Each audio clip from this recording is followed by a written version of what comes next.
जन सोने की दीवारें हमें सोने नहीं देती, हमें सोने नहीं देती।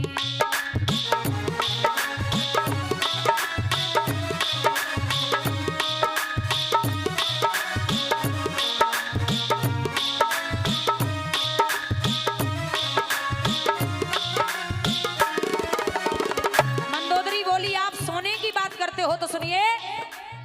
चमकते तीर तलवारें हमें सोने नहीं देती, हमें सोने नहीं देती।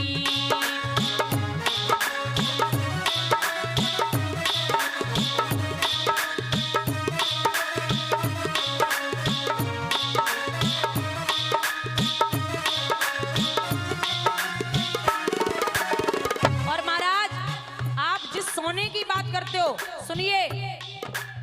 कलश सोने से जो निकली चिरैया लाए सोने की, चिरैया लाए सोने की।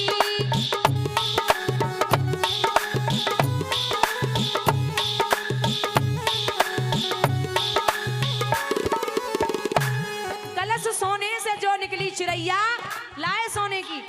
मैया सीता कलश से आई है भूमि से, आप यहां तक ले आए सीता को। और हिरन सोने का भिजवा कर, हिरन सोने का भिजवा कर बात करते हो सोने की। मामा मारीच को भेज दिया। उधर रघुवर की ललकारें हमें सोने नहीं देती, हमें सोने नहीं देती।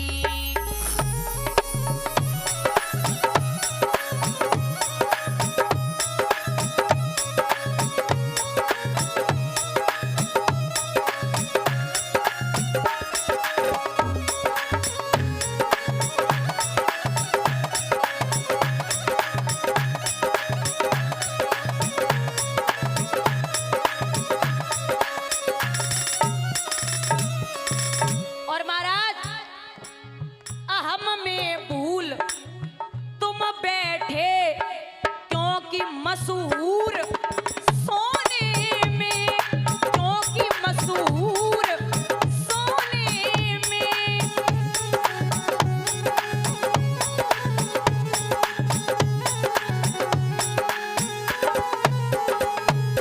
और आप जिस सोने की बात कर रहे हो वो एक लंका का सोना, एक और सोना।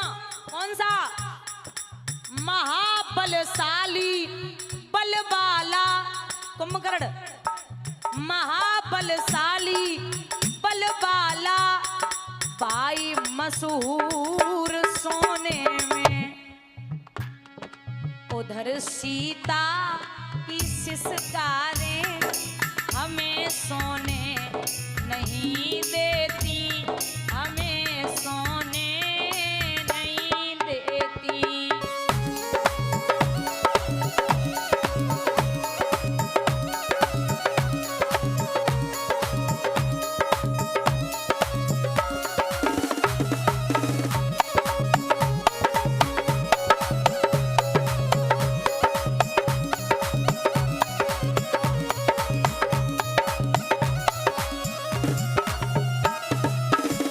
सुनिए ना, एक दूत आया, एक राम जी का।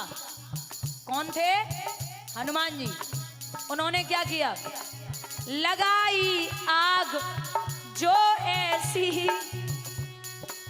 जगह रखी सोने की, जगह रखी सोने की।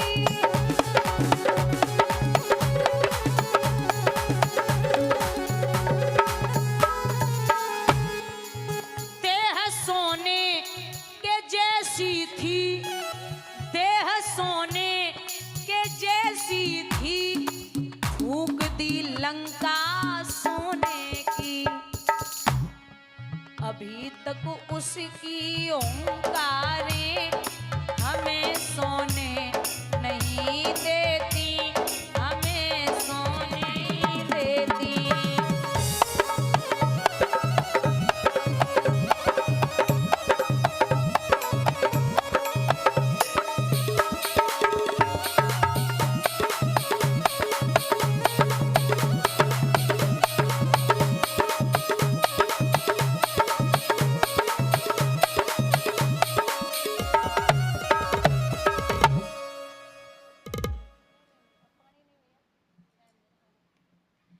बोलिए वृंदावन बिहारी लाल की जयकारा। बहुत सुस्ती में लग रहा है मुझे, देखो मैं जितनी एनर्जी से बैठती हूँ ना उतनी एनर्जी से उतरती हूँ, है ना। सुस्ती आती है मुझ में, लगता है आपको? तो खुद क्यों सुस्त हो? उठाओ दोनों हाथ ऊपर, बोली राघवेंद्र सरकार की। ये क्या बात है भैया। प्रसंग उठता है चंद्रवंश का। भगवान विष्णु की नाभि से कमल, कमल से ब्रह्मा, बहुत ध्यान से सुनना, ब्रह्मा के नेत्रों से चंद्रमा का जन्म हुआ। चंद्रमा ने अपने गुरु की पत्नी तारा का हरण कर लिया। सबने कहा वापस कर दो, लेकिन वापस नहीं किया। वापस तब किया जब ये तारा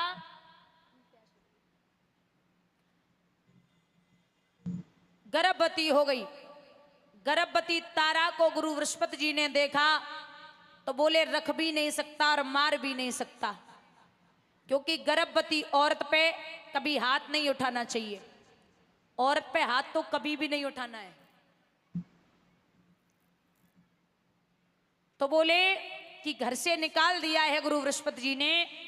तारा ने जंगल में एक पुत्र को जन्म दिया जिसका नाम रखा गया है बुध। चंद्रमा के हुए बुध, महाराज बुध के हुए पुरुरवा। इनके वंश में 5 बेटा हुए, नहुस, छत्रवृंदी, रज, रंभ और अनैना। ये राजा नहुस 101 यज्ञ पूर्ण करके इंद्र के इंद्रासन को अपने वश में कर लेते हैं। जब इंद्र के इंद्रासन को वश में किया, एक दिन की बात है, इंद्र की पत्नी इंद्राणी अटे पे खड़ी थी तो राजा दशरथ आ रहे थे। जैसे ही इंद्राणी पे निगाह गई तो इंद्राणी ने जरा सा मुस्कुरा दिया। राजा को लगा ये हमें देख के मुस्कुरा रही है। घर पे जाते ही जाते पत्र लिख दिया, हे मेरे दिल की देवी, मैं आपसे गंधर्व विवाह करना चाहता हूं। अगर आपने विवाह नहीं किया तो मैं आपके पति को जिंदा जमीन में गड़वा दूंगा। ये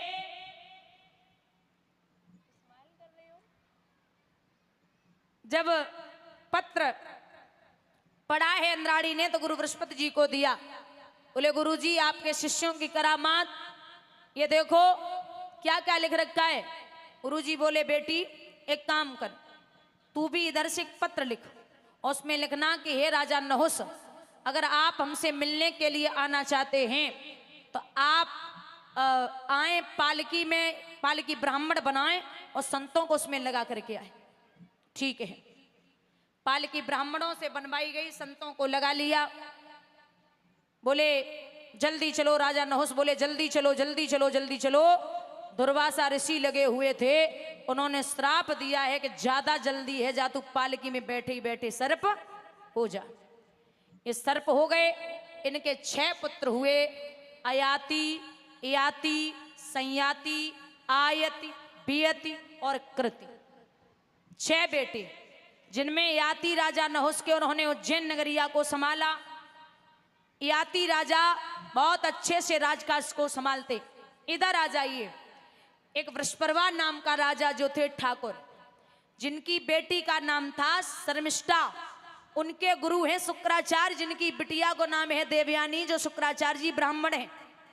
महाराज देवयानी और शर्मिष्ठा में बड़ी गहरी सलाह, जाएं तो संग, खाएं तो संग, बातें करें तो संग, बैठें तो संग, एक पल के लिए भी अलग नहीं होती थी।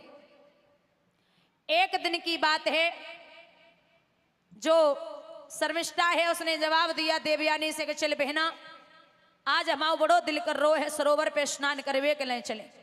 बोले चलो। स्नान करवे के लिए चली। दोनों ने अपने अपने वस्त्र उतार के पार पे रख दिए, निर्वस्त्र होकर के कुएं में वो सरोवर में पहुंची। तब तक भोले बाबा आएगे। देवयानी ने भोले बाबा को देखो जवाब दियो बहना, भोले बाबा आए रे। बोले तो क्या करे? बोले डुबकी लगाए जाओ, जब जे निकल जाए तो आराम से नहाएंगे। बोले का पागल है गई, ये बहुत बड़े सन की है, अगर मन में आएगी तो पार पे बैठ के डमरू बजाने लगे। डुबकी लगाए लगाए मर्यादा से निकलो। दोनों निकली। शर्मिष्ठा के कपड़ा पहने देवयानी ने और देवयानी के कपड़ा पहने शर्मिष्ठा ने। कपड़ा अदल बदल है गए। वो तो ब्राह्मण की लड़की नहीं बोली। शर्मिष्ठा ने जवाब दियो कपड़े उतार। देवयानी बोली तुमने हमारे पहने, हमने तुम्हारे पहने, घरे चलो उतार लियो। बोले अभी।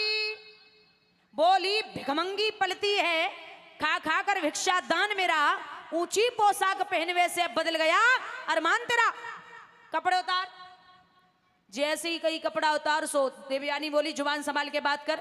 सो शर्मिष्ठा ने देवयानी के गाल में तार से तमाचा दिया और जो तमाचो लगो तो बहु ब्राह्मण की बिटिया बानुए को जमाए दो। अब शर्मिष्ठा देवयानी को ढकेलती चली गई, ढकेलती चली गई। पीछे था कुआं, उसी कुएं में ढकेल के चली आई। बेटा आपका 10 दिन के लिए चला जाए, एक बार बता दे इधर हूं, फर्क नहीं पड़ता। और बेटी आपकी 5 या 10 मिनट के लिए बिना बताए गायब हो जाए, ये बहुत फर्क पड़ता है। रात्रि भर हो गई कुएं में पड़े पड़े।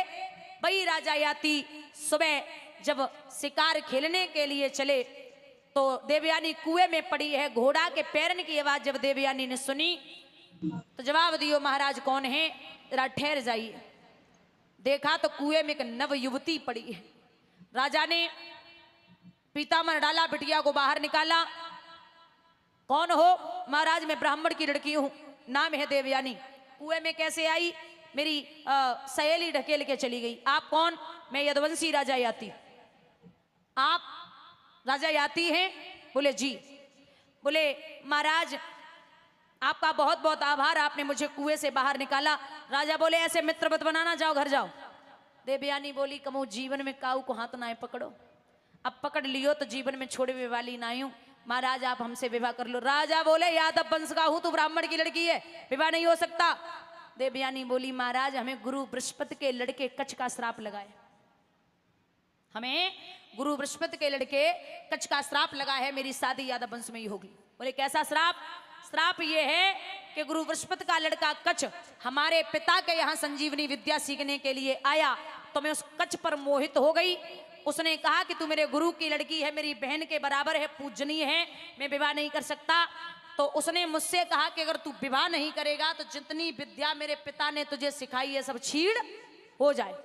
उसकी विद्या छीड़ हो गई तो उसने मुझे श्राप दे दिया कि जा देवयानी तुझे भी कोई ब्राह्मण शादी करके नहीं ले जाएगा, तू भी एक यादव के साथ में जाएगी। महाराज मेरा विवाह यादव वंश में होगा। राजा ने झटका मारो, वहां से निकले। बोले सुन ले, विवाह नहीं कर सकता। जैसे ही वहां से बढ़े तो देवयानी बोली भैया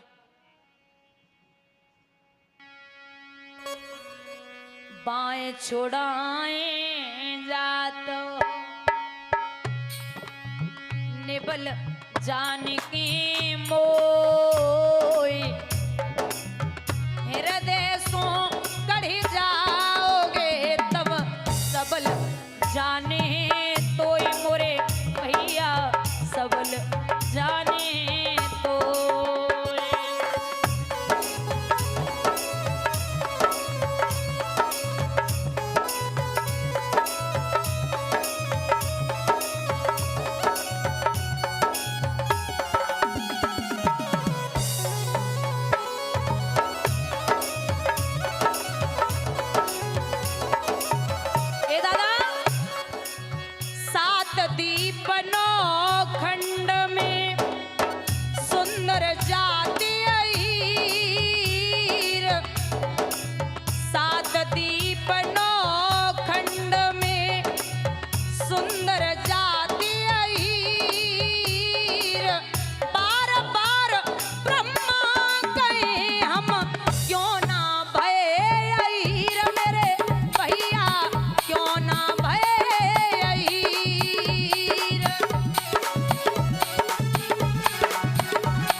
की पढ़े पढ़े जगमुआ